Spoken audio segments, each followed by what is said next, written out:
Agora vamos ao encontro de Armindo Laureano, Vivência Express News, a colaboração com a MFM. Muito bom dia. Bom dia, Manuel Vieira, e bom dia aos ouvintes da 91.7 MFM. Muito bem. E como é que está? Tudo bem? Está tudo bem, graças a Deus. Vamos aqui para mais uma edição deste espaço Mundo em Duas Sintonias. Gostaria de aproveitar assim rapidinho já para economizar também o tempo e falando daqui, de onde me encontro em Portugal desde ontem que o presidente dos afetos não está no país, não é? Marcelo Rebelo de Sousa iniciou ontem uma visita de Estado a São Tomé. A visita começou ontem e termina amanhã. Tem uma grande relevância porque desde o ano 2000 que um presidente português não faz uma visita de Estado a São Tomé e Príncipe. O último presidente foi Jorge Sampaio e então já faz 18 anos que um presidente português não fazia uma visita de Estado a São Tomé e Príncipe. Então ele já está a distribuir afetos por aí. Ontem mesmo, no primeiro dia da visita, já teve encontros com o seu homólogo, o presidente de São Tomé, Evaristo Carvalho, com o presidente da Assembleia da República, José da Graça Diogo, e com o primeiro-ministro Patrício Tovoada, além de alguns encontros. Mas vamos acompanhar e depois fazer aqui um relato desta visita do presidente dos afetos, visita de Estado a São Tomé e Príncipe. Muito bem, vamos então aos temas que preparamos para hoje. Portugal tem nova lei que permite animais no interior de bares e restaurantes. Parece aquela história lá do Oriente em que até elefantes entram em restaurantes. Pois, isto aqui, os animais normalmente têm ficado nos estabelecimentos, que não são permitidos a entrada de animais, eles têm um aviso lá e os animais ficam, as pessoas têm que colocar a trela, os animais normalmente são os cães e ficam do outro lado de fora, mas há alguns, muitas vezes, que as pessoas até são amigas e permitem assim uma entrada, mas isto agora foi uma proposta de lei, foi o Partido dos Animais e da Natureza, o PAN, que levou essa proposta e depois teve apoio dos Verdes, do PCP e tantos outros, já que é um diploma que foi aprovado, atenção, por unanimidade pelo Parlamento em Portugal no dia 9 de fevereiro último, e é o objetivo de possibilitar a permanência de animais no interior dos estabelecimentos de restauração e bebidas, algo que até agora era vedado por lei, como dizia. É que o novo diploma terá ainda de ser promulgado pelo Presidente da República, Marcelo Rebelo de Sousa,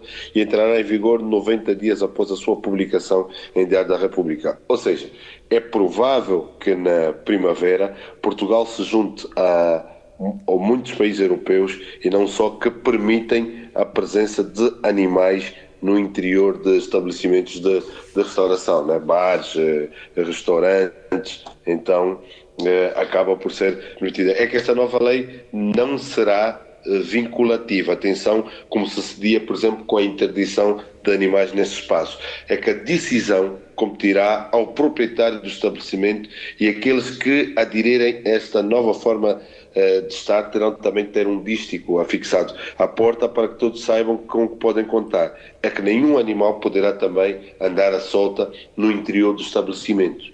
Não podem andar aí a circular, estar nesses sítios. É esse cuidado. Agora, é que o problema é que as possibilidades não se vão esgotar aqui.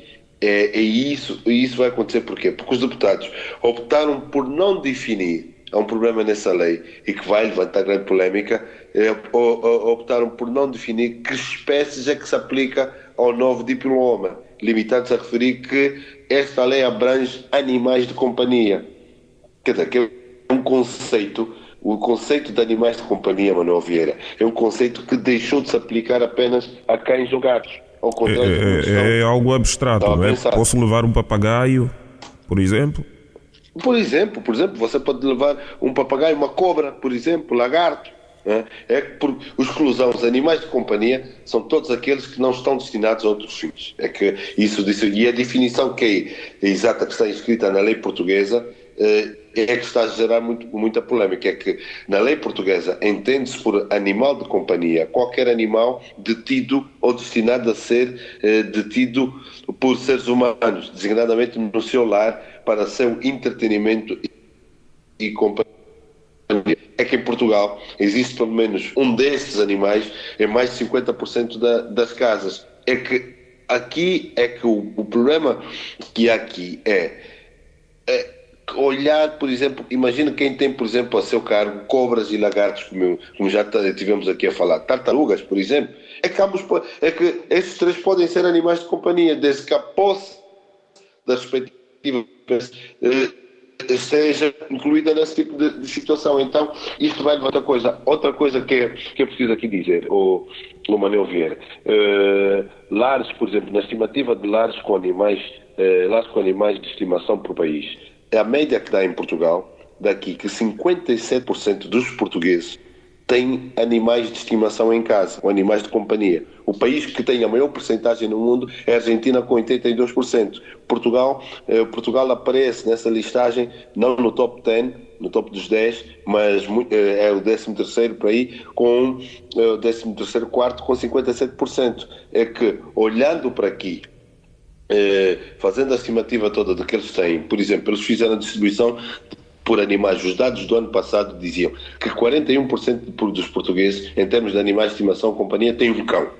22% dos portugueses têm um gato. 19% têm um pássaro ou um papagaio. Depois há 11% que têm peixes e o resto. Quer dizer, dos 10 milhões de portugueses que existem, esse número, os 57%, eles têm uma estimativa que 4.969.000 portugueses têm animais de companhia ou animais de estimação, e a média dá 2,3 animais por lar. E eles têm um peso também no orçamento dos gastos com animais, no orçamento familiar, de 18%. Quer dizer, 18% das pessoas que têm esses animais no orçamento familiar gastam cerca de 18% desse orçamento para tratar dos animais, que é alimentação, custos com veterinários e outras coisas. Está a ver? Só para ter uma ideia, para as pessoas perceberem, os ouvintes aí, de que forma é que esta lei acaba por ter impacto num país em que 57% das pessoas têm animais de companhia, não é? É síndrome de Noé? Síndrome de Noé. Sabes que, Manuel Vieira, que as pessoas às vezes têm uma tendência de, a uma certa fase da sua vida, uma certa idade, acumular coisas. Acumulam coisas, muitas vezes as pessoas já na terceira idade vão acumulando documentos e vão acumulando esse tipo de coisas. E aqui o que acontece é que, esse caso, são os acumuladores compulsivos de animais. Já que estamos a falar de animais, então falamos disso, que é também o síndrome de Noé. Está muito, calhar, associado à arca de Noé, aquela coisa que a Bíblia diz que Noé recolheu os animais e colocou numa arca. É que é uma variante do síndrome de Diógenes, é que a pessoa se sente compelida a acumular em casa ou num outro lugar de sua pertença um número considerável de animais domésticos, sem muitas vezes lhes proporcionar os devidos cuidados. É uma perturbação que tem por base diversos fatores de predisposição, como episódios de stress psicossocial, de solidão, perturbação obsessiva, compulsiva, ou até um quadro depressivo, e que faz com que as pessoas tenham um grande número de animais dentro de casa. Nos Estados Unidos, onde esse tema já é abordado, tem sido identificado entre 700 a 2.000 casos de acumulação de animais por ano.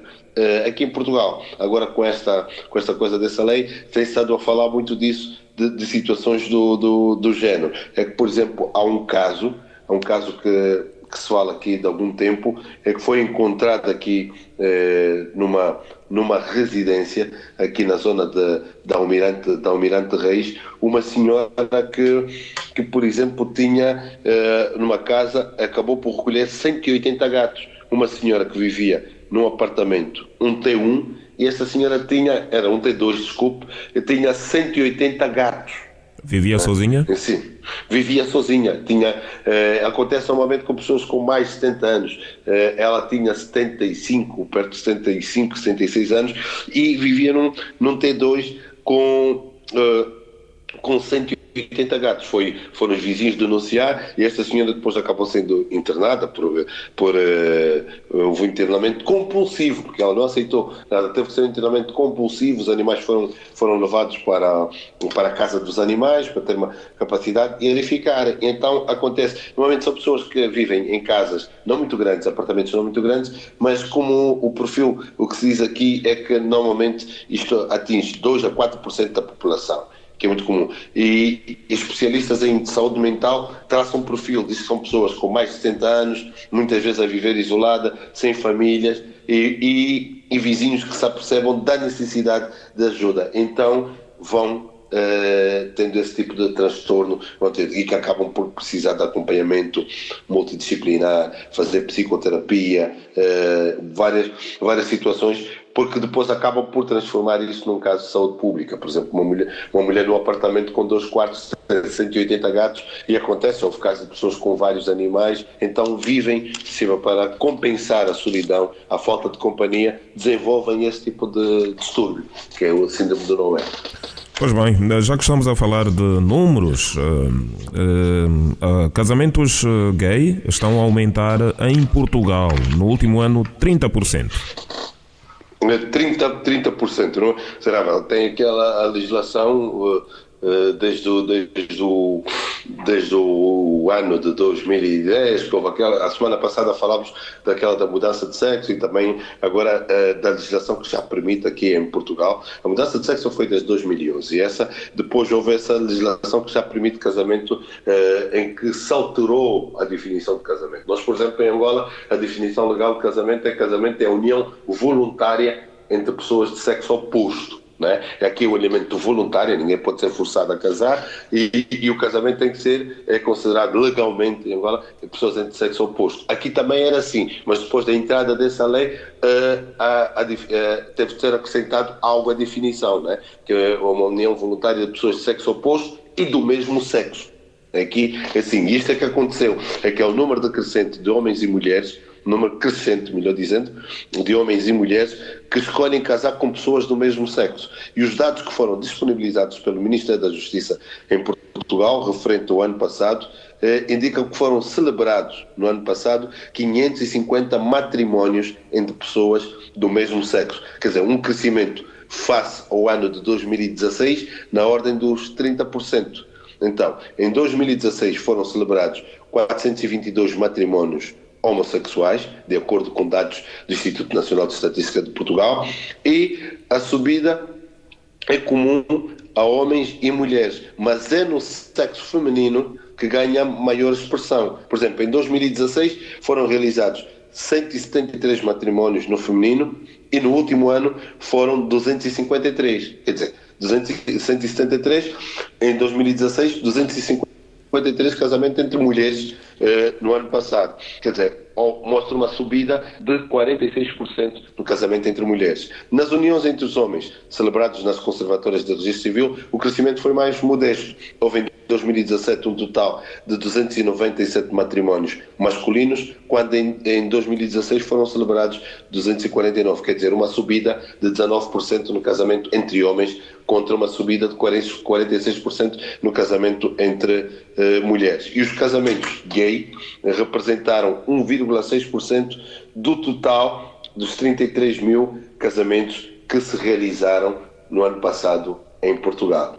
Veja, quando olhamos para o quadro global, dos 33 mil representam ainda 1,6% do total dos casamentos, mas é algo que vira notícia porque tem estado então a aumentar. O ano passado cresceram já 30%. Pois bem, ainda em Portugal, no setor da justiça, caso FIS, a justiça está a apertar o cerco para interrogar Carlos Silva. O que é que se passa?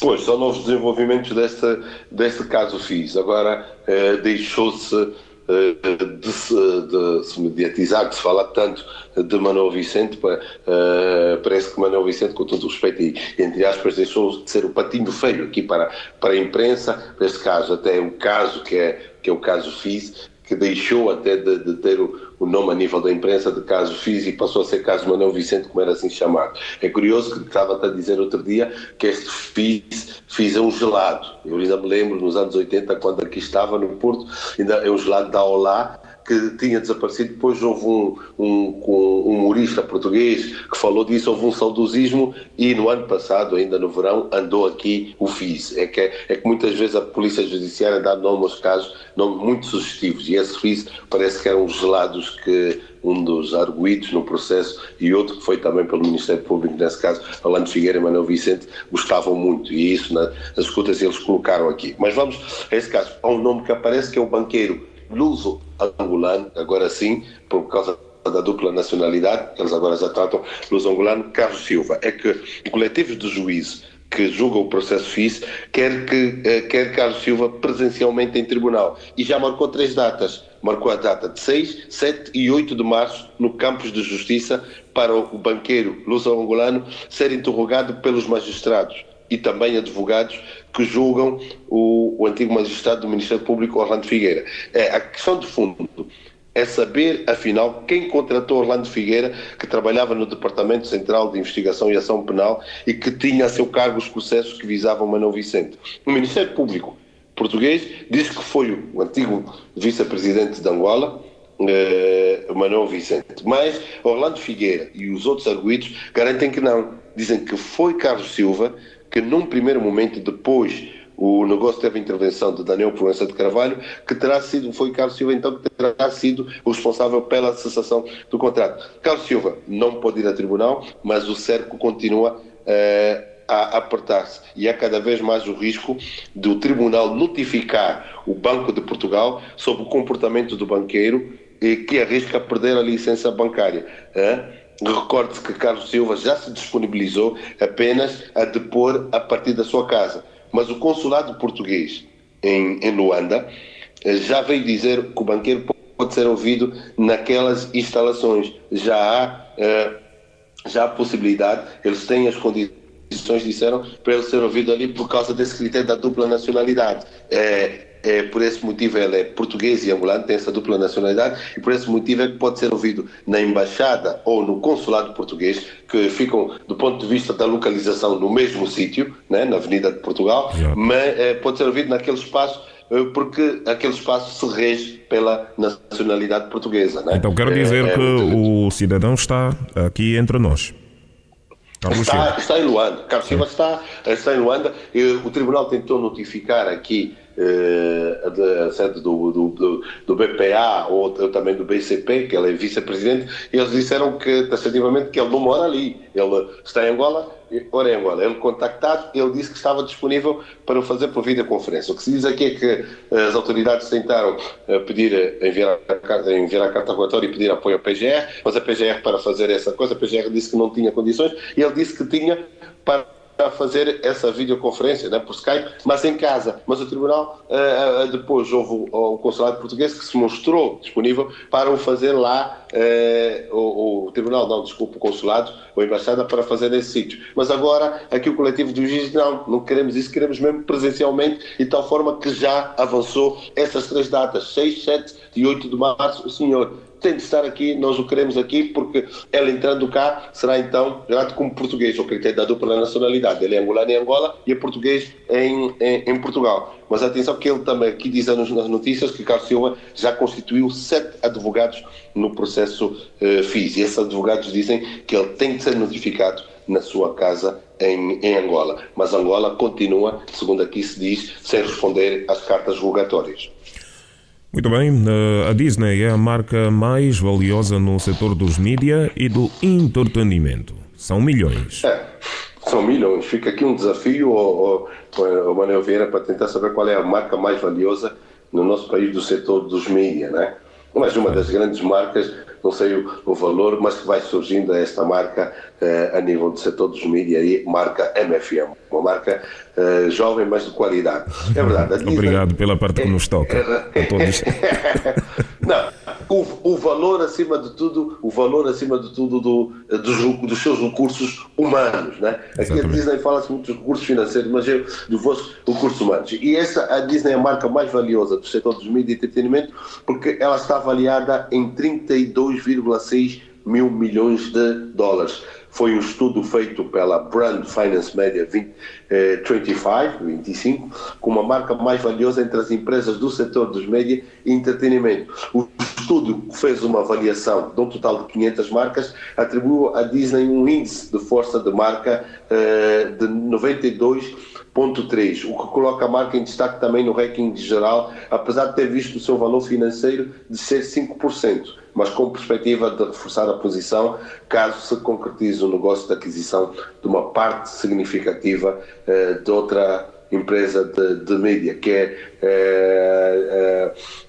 21st Century Fox, que é também ligada à mídia. Mas o valor desta marca deverá crescer na sequência do negócio, nomeadamente a compra da cadeia televisiva Star India, vai ter também 60% da plataforma de streaming Hulu e pelo lançamento antecipado de um serviço de OTT próprio com a marca Disney. É que no ranking das 25 maiores marcas dos setores dos mídias, não há nenhuma marca angolana, Manuel Vieira, para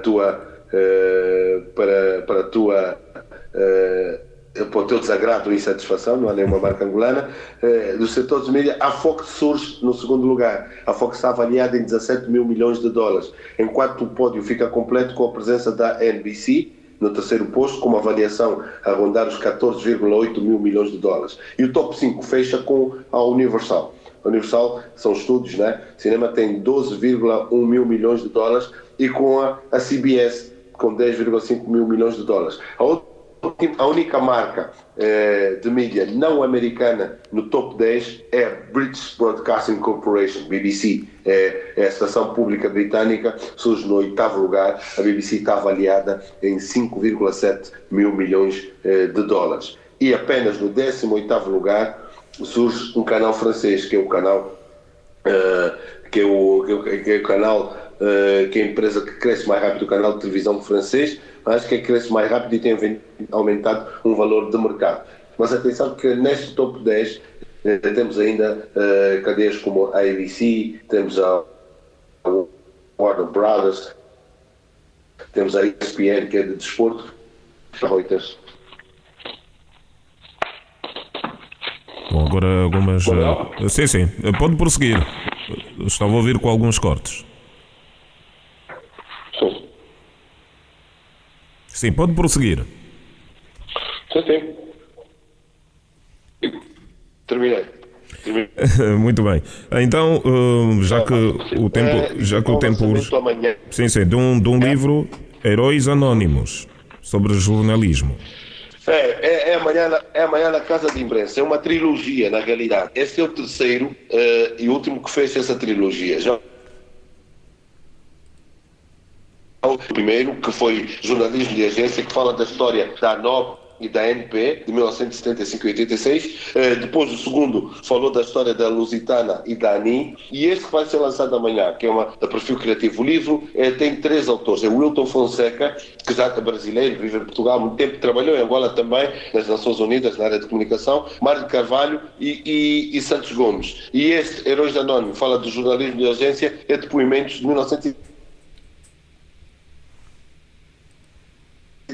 toda da ANOP, da ANI, da ANOP, da ANP, e que vieram depois resultar naquilo que é hoje a Lusa. É um importante destaque porque fala de um tipo de jornalismo que muitas vezes não chama, não alicia, de certa forma, a nova geração de jornalistas, porque sabe que quem faz jornalismo de agência muitas vezes não dá cara, mas é ali onde muitos órgãos servem de fonte para muitos órgãos irem buscar informação. Então eles fazem esse trabalho interessante sobre o jornalismo de agência, Heróis Anónimos. Daí o título, são heróis, mas são anónimos, não aparecem, mas têm um grande contributo a nível da informação que é partilhada.